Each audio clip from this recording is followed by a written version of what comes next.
The audio levels have considerably gone up. Takes Galaxy have gone up. Just him, turns him in and out.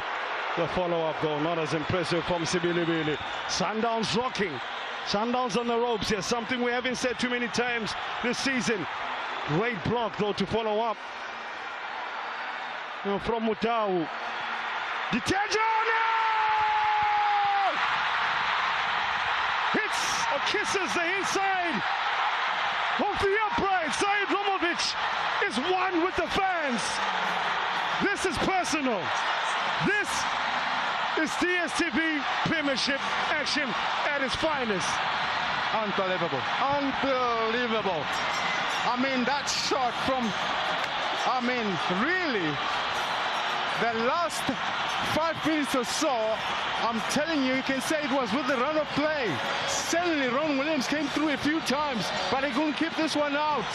It's been TX Galaxy. I don't know where they got the energy from. Suddenly, they lifted themselves. Unbelievable. Incredible. The no chance for pinpoint precision finish to beat one of the best.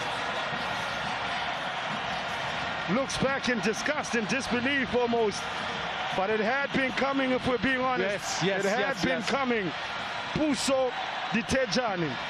Are they on the cusp of history, becoming the first side to beat Sundowns in the regular season, stopping this mesmeric run of 22 games unbeaten?